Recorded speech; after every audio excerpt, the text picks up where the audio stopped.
again, esteemed officer, and welcome to Crime, Romance, and Biographies of Famous People. Then why are you talking to me? Everything is on the shelves to browse. Don't you feel compelled to buy anything? See those shelves there? Go, be drawn. Everything is on the shelves. Take a look yourself. The shelves compel you, don't they?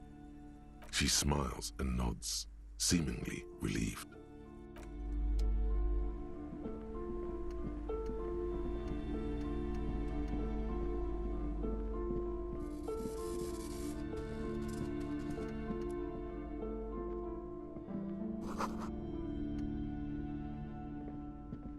This bookstore is not strictly about crime, romance, and biographies of famous people. There's also a wide range of paranatural literature. Amidst the various books, you find one written by someone named Matthias W. Dundas. It's about wholeness, unity, balance. The point of the book, and many others on this shelf, is to give people medicinal advice in situations where they don't have access to paid health services. It serves platitudes while also telling everyone that traditional medicine, the kind people don't have access to and which costs more than this book, is garbage and would only give you cancer anyway, without even curing your cold or anything. Wholeness, unity, balance, on the other hand, can basically take care of anything. Though it is important to note, when it's up to your mind to heal yourself, then it's because of your mind that you're ill in the first place. The book features chapters on topics such as how to find magnesium. It even lists plants you can harvest magnesium from. How to continue drinking if you're an alcoholic who has destroyed his liver. And there's even a chapter on the ancient Seraïs tradition of using duck gallbladder preservatives to treat and prevent sexually transmitted diseases. Pre and post factum apply. Nothing worth buying. This is just mundane garbage. What's even paranatural about this?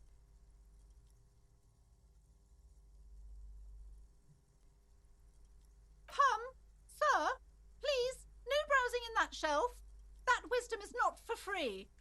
I can't have you end up, like, opening a police store next door and stealing my customers. Oh, no.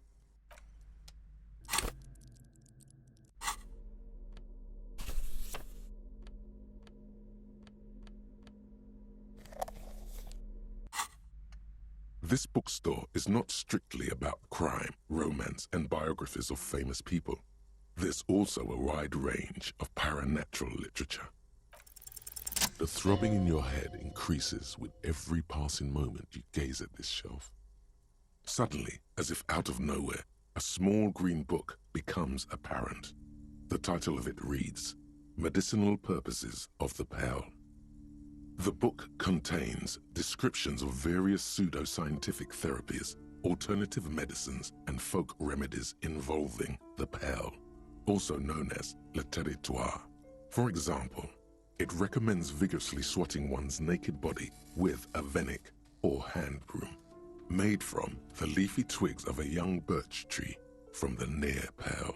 Even better if you can find someone else, preferably a large man dressed in nothing but a towel, to thrash you while you're spread naked and helpless on a cool slab. It is supposedly invigorating and good for the circulation. It also recommends consuming distilled spirits like vodka or whiskey that have been aged in the pearl. Readers are instructed to cover these jars in a shallow hole just inside the pearl and leave them there for 30 to 60 days, depending on the potency desired. Among other benefits, it is alleged to restore a damaged liver to perfect health. That seems improbable. Is it any more improbable than anything else that human beings put their faith in? For general health and well-being, readers are encouraged to take regular strolls through the pearl, though a sidebar cautions readers to limit each stroll to less than an hour. These strolls promise to cleanse the mind of worries and the body of toxins, especially if the perambulator performs this ritual in the nude. Nudity figures prominently in a number of these prescriptions. This is exactly what you need. Androgenetic nudism? That's insane. That's beyond dangerous. There's an entire section devoted to cures for men who are struggling to perform their marital obligations.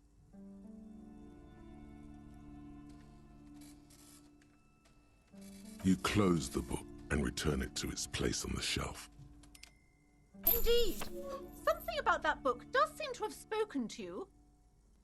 Well, I hope it contains what you're looking for.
The plaque on the shelf reads, Biographies of Famous People.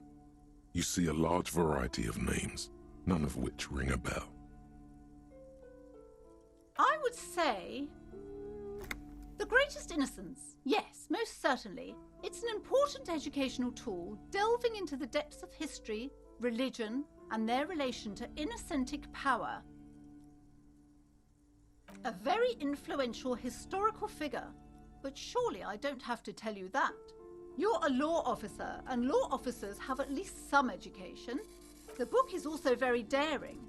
The author aims to re-examine the universal understandings of the innocentic system, creating a fresh vantage point and a shift in the tired order of things.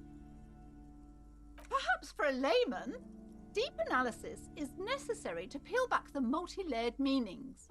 Do her words seem vague and abstract to you?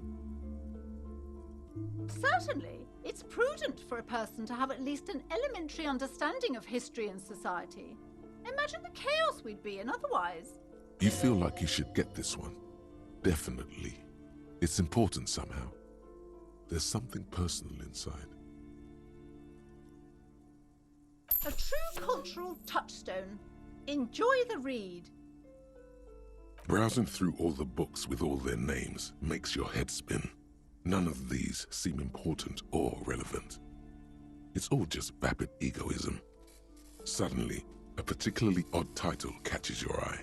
It reads, High Speed Love, the tragic true love story of Jacob Irv and Alfie Delatraz, by one Cecilia Averbrook. High Speed Love chronicles the romance between two of the finest tip-top tourney racers in history. One of them is the madcap driver, Jacob Irv. His blonde mane graces the cover. Next to Irv's life story, you see a slim biography of an Occidental rock star called the Anti-Star.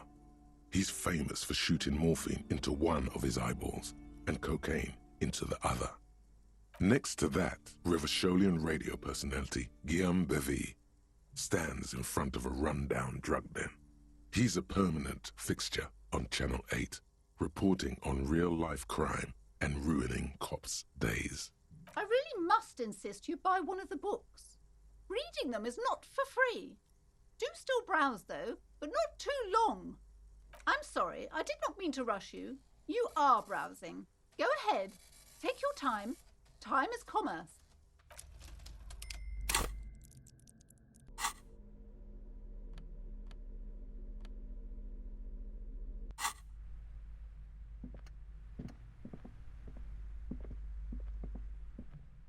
These shelves are overburdened with books from the same series.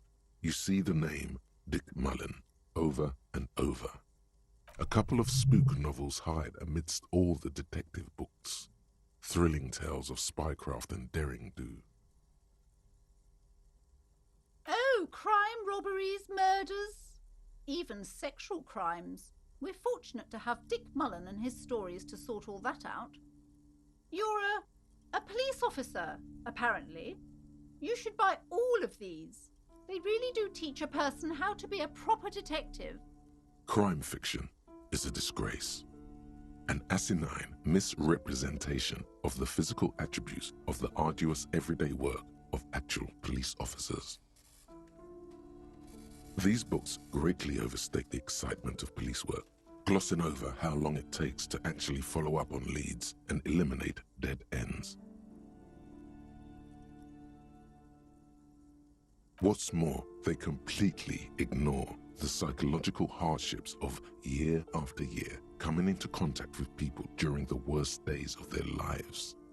Not a single mention of all the stress this work creates upon the officer's family.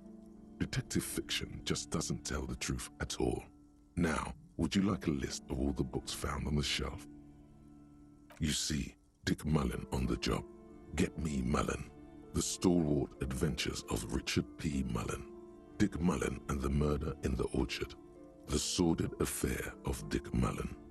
A killing is declared. Dick Mullen in the Murder House. The Final Case of Dick Mullen. An Obvious Lie. Dick Mullen in the Clock Tower. The Ordeals of Dick Mullen. Dauntless Dick. Dick Mullen's Funeral Pyre. The Murder of Dick Mullen. Oh no, turns out he faked it to solve a case. Yes, there's also The Dame Who Did It. Farewell, My Mullen. Faking death seems to be a common trope in the Mullen series. The morbid tales of Dick Mullen. A dark tide turns. Tragedy Calls for Dick Mullen. Another one with fake death. And, of course, Dick Mullen, the murderer. In order to catch a murderer, Dick Mullen must become the murderer. After all this, you still haven't found the answer to the one question that matters. Who is Dick Mullen?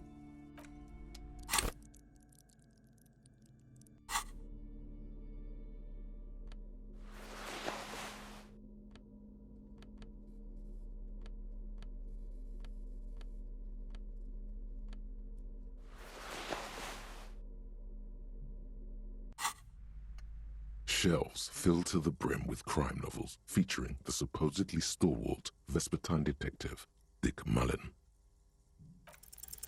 Your attempt to grasp at the answer fails. It seems very close by, pulsating just out of reach.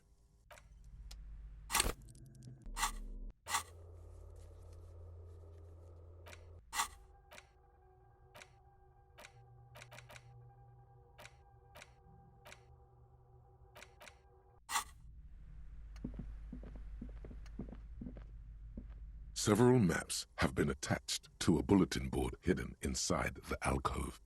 They're held up by small pins. The board has come loose from one corner. The maps look old and faded.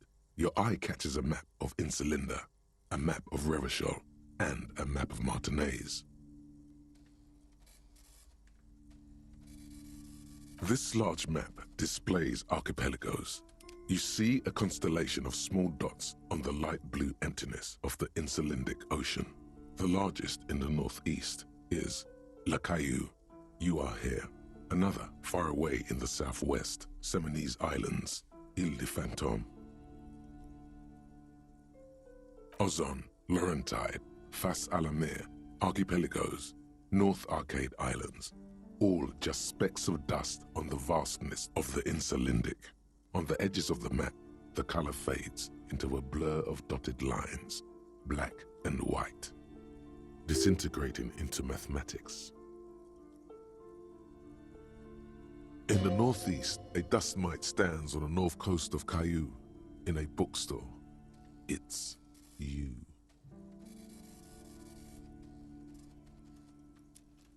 can, on Caillou, Revachol, a single black star, on Ozon, Fondelier, and Vimandu, on archipelagos, Croyan-Moran, Villiers, on Seminine, Olduvai, and on Laurentide, Deora of the Seven Seas. Lost little pearls of light, tiny fires in the dark.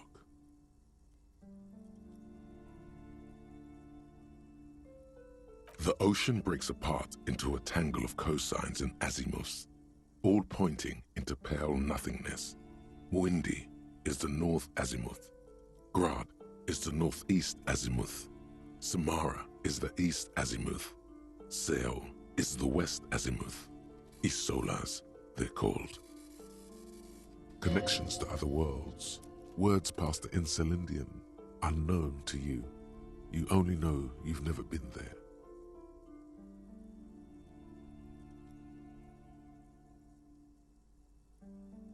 "850 million people live on these tiny dots, an oceanic world of culture and commerce, torn apart by history." The north coast of a verdant island is shattered by the delta of a river. It is the River Esperance. Countless bridges put the shards back together, connecting city blocks to river islands. La Delta says a great artificial heart in the center, teeming with life forms and construction. To the east, rolling hillsides, Le Jardin, Stella Marie, the suburbs of Saint-Baptiste, swallowed up into the megacity. They sound rich to you. This is Revachol East. Hudon, it's somewhere to live, not bad. Then there's Jamrock. It's bad. People shouldn't live there, but they do. Then Forburg. It's almost as bad, and much larger. Then Coal City. It's the worst. It's so small you can't even see it on the map. No, wait. There it is, north of Jamrock, the strip of coast next to the Greater Revachol Industrial Harbour. It looks downright despondent. It's almost Coal City, to be honest. No, this is somewhere to be. This is all you have. But it's still something. Streets and sodium lights, the sky, the world. You're still alive. It's not really a map. It's a tourist thing. A picture postcard with buildings on it, drawn from an isometric perspective. A date in the upper right corner says 48. Still, it's detailed. Could be pretty useful for scouting ahead. You see the jagged boxes of an industrial harbour, even the whirling in rags there. I'm sorry, officer. The map of Martinez is the only one available. The other two are not for sale anymore. And besides, you could scarcely afford them. They're quite valuable, though they might not look it. The map of Martinez is 90 cents, though. That old thing? It's an out-of-date map of a tourist location that never was nor came to be. From when some design studio people tried to spruce the place up 4 or 5 years ago. They also renovated the horse statue, set up those coin-operated viewers, and designed the new street lamps. They didn't get that far, for some reason. A shame the project never got going. Would be nice if someone fixed Martinez up. All these ruins are bad for business.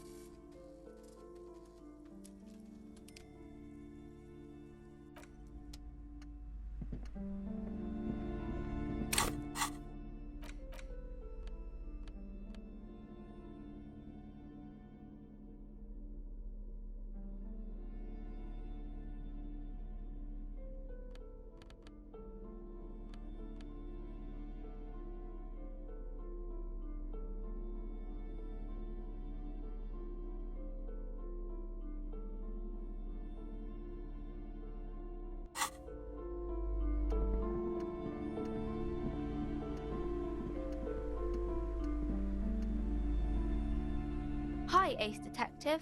Are you here for more books? A small mountain of colourful board game boxes. There are numerous types of games for all ages. A lot of shelf space seems to be taken up by Wirral-related merchandise. Wonderful board games, sir. The Viticulturist is a classic for sure, or perhaps you'd like Archipelagos of Insulinda, a very educational game for those interested in geography. Graubritter is a fun game of economic competition, but can get quite intense after a while. We have games for the whole family. You can play with your children. Who are you going to play board games with? Do you have friends or family? It certainly feels like whatever you are will die with you.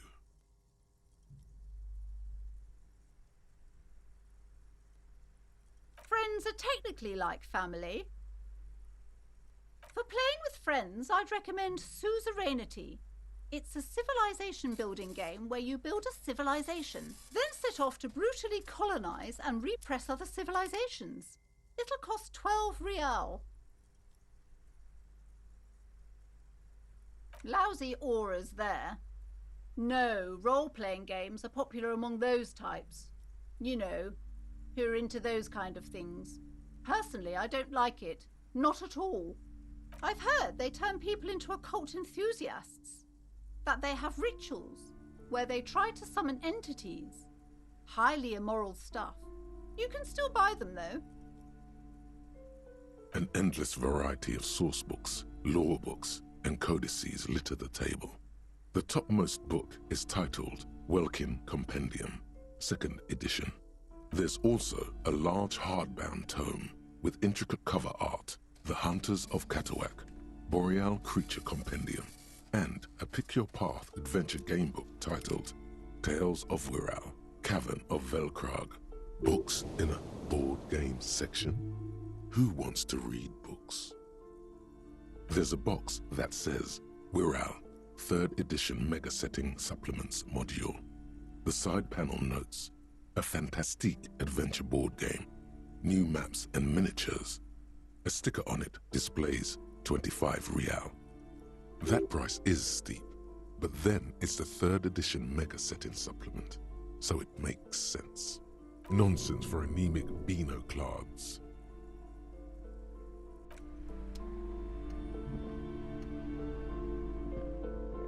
The display rack is brimming with worn paperbacks featuring an extremely muscular, sword-wielding barbarian on the cover. Nearly all the titles contain the word Hjelmdall somewhere. Oh, Man from Hjelmdall. A very popular series of adventure novels. They're awfully immoral and violent books. Blood and violence, scantily clad women, epic narratives, all those mystical things he encounters. They're bound to grab those with little imagination and nothing to do. What does it matter? They're all the same. However, the customer is always right, they say. If you're a novice of the series, I'd recommend Hjelmdallaman, the man from Hjelmdall. It's supposed to be a good introduction to the series. Rows and rows of Hjelmdallamen blur your vision. You make out some titles. Man from Hjelmdall and the Mammoth Riders. Man from Hjelmdall, Return to Hjelmdall.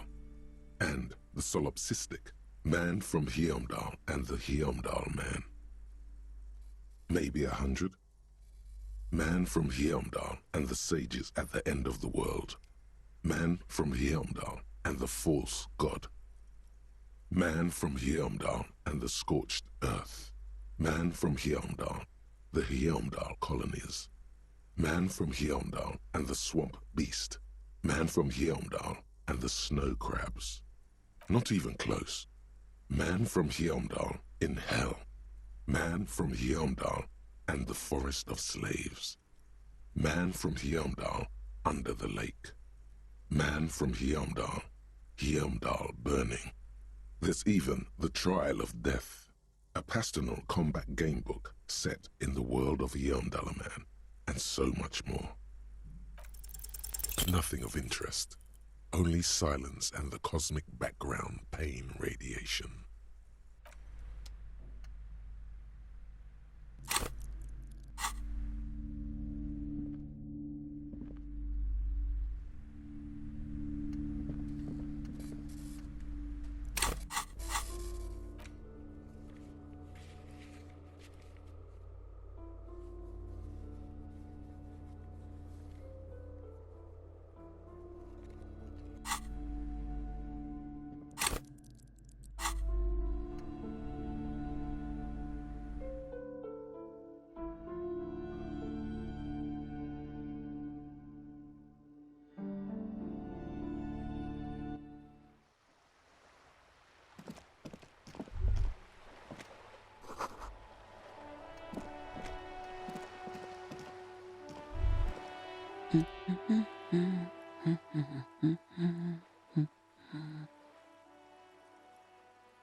Yes? Hello? Me? No one. I'm just a working class woman. She doesn't really want to be disturbed that much. If she's such a working class woman, why isn't she working? Not all the time. Right now I'm browsing books. Even a working class woman needs something to read. It is. I know you are.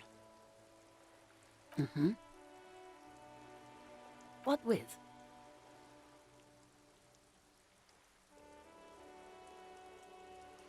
Her hands move over the book covers. The tips of her fingers look rough, stained with yellow. It seems like she has spent a lot of time at work, smoking. My husband? No, he's not. I don't know. At home now? Out drinking with his friends? Working? Yes, but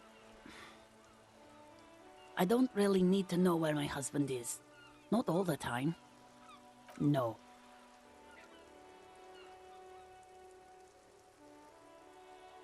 Why are we still talking about this? I haven't lost my husband. She has, though. The husband is totally lost.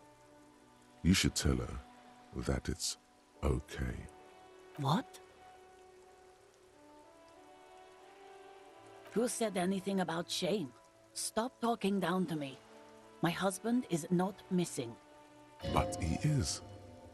You can feel it. Or maybe it's something else then. No, absolutely not. Are you a policeman or a nanny? They are not missing, sir. You know where they are. They're at home, smoking, giving the ladder of vices a chance. What if something horrible has happened? What if they're dead? That's the bad vibe you got before. What? That's just... My daughters are perfectly fine. They're with their friends down in Shamrock. There's nothing to worry about. She's getting upset. Her voice has risen as she tries to convince herself that her daughters are safe. They're almost grown up now anyway. They're past the age they need me protecting them from everything now.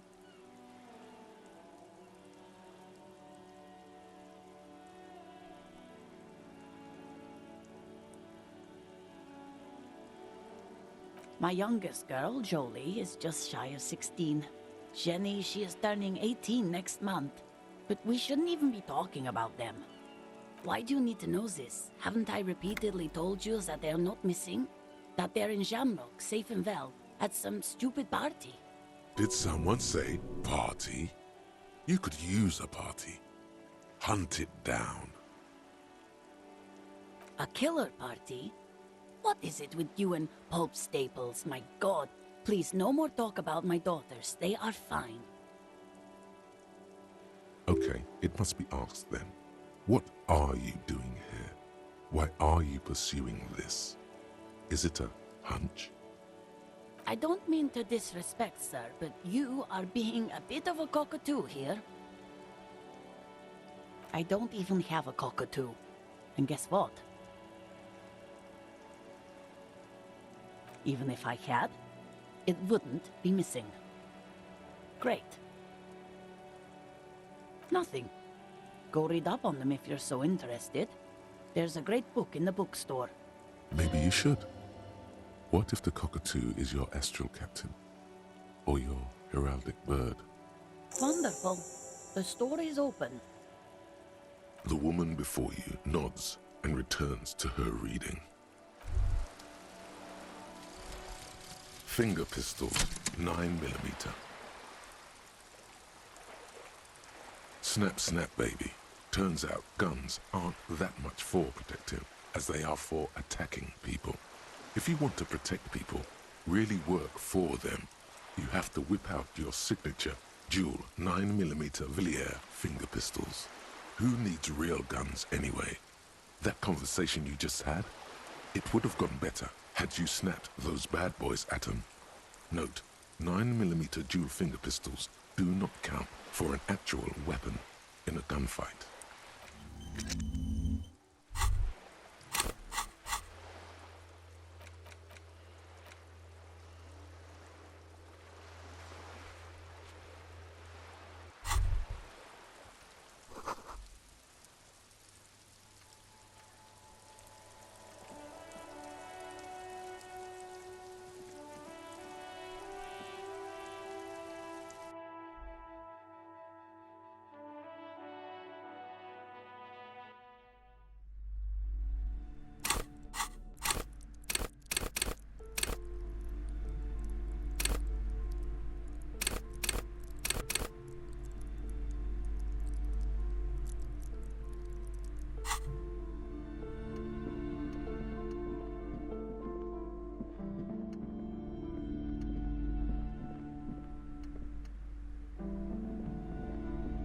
Hello again, esteemed officer, and welcome to Crime, Romance, and Biographies of Famous People. A book about cockatoos? There should be one upstairs, right next to the shelf of biographies.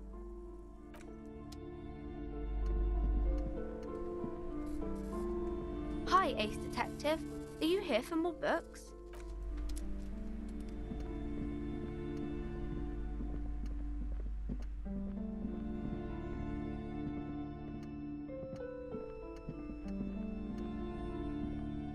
A sulfur-crested cockatoo sits on the cover, its beak slightly open. It looks as if the bird is calling out the book title, From A to Zurich, a guide to a well-behaved cockatoo. Turns out that there are so many different cockatoo species, and they all have behavioral problems. It's a must-have if you own a cockatoo. I've heard they're quite capricious.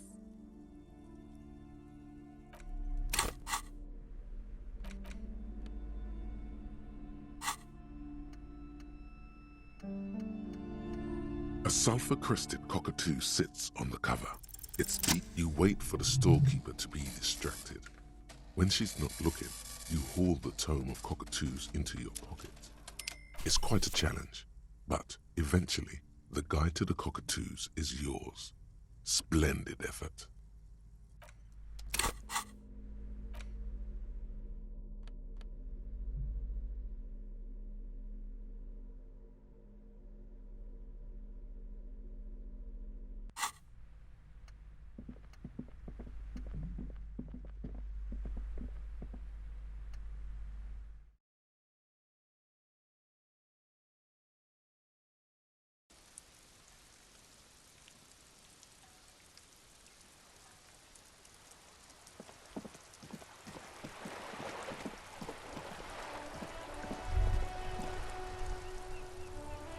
There, working class drunk.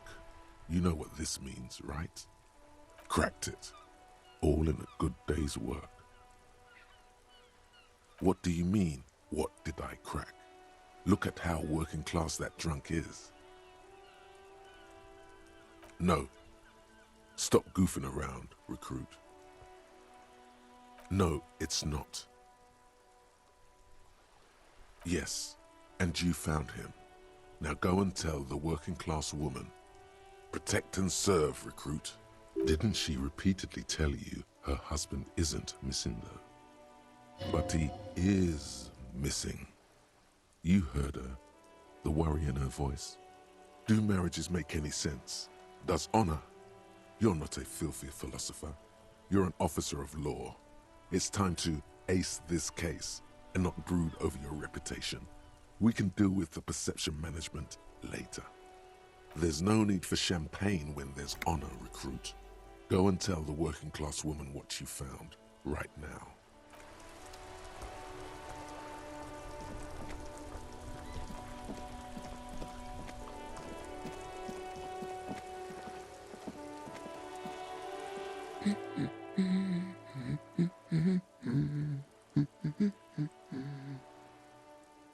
God damn it, I already told you.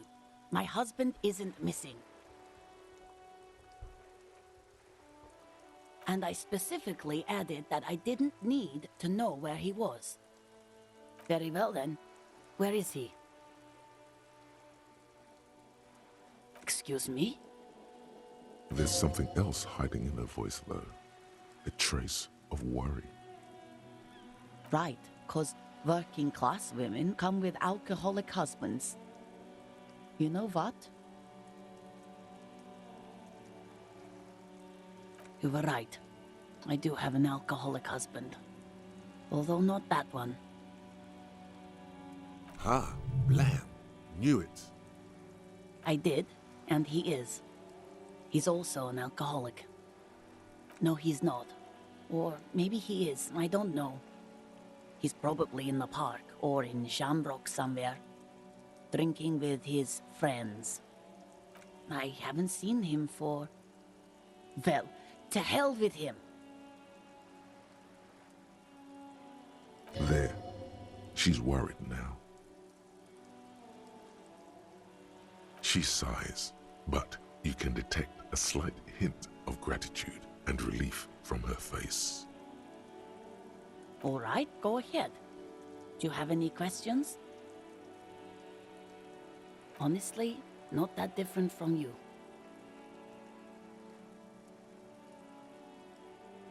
No. He is definitely not a cop. I meant that he's a little chubby, that's all. Wait, did she just imply that you're fat? You're not fat. The body type she's referring to is called a Franco-Nigerian hard body. You both share what? I'm not sure about the rest, but softly round sounds about right. He's not in great shape. What else? He was wearing a dark brown leather jacket with a bright blue inner lining. The lining is hand-sewn. I made it myself. It's his cool jacket. God knows it's too cold to run around in this, but he refuses to change. I even tried throwing it away once, but he just dug it out of the bin. Can you believe it? Well, what can you do? I hope that at least that extra lining helps him keep warm at night. I wouldn't like him to catch cold. She's thinking about him out in the cold, in some park, or on the coast. And it's making her more and more worried. Yesterday morning, he went to the library. He went to retrieve my book, and he promised he'd walk straight back home. Because we talked about this. We talked about not wandering off again. I don't know what to do. I honestly don't know what to do with his addiction. Just makes me feel weak. Gone for around 36 hours then. Damn, this is a missing persons case. She turns away from you in an attempt to recover. So you are going to look for him? Thank you. Please do. Even though I'm sure he will return home by himself. I'm still sure of that.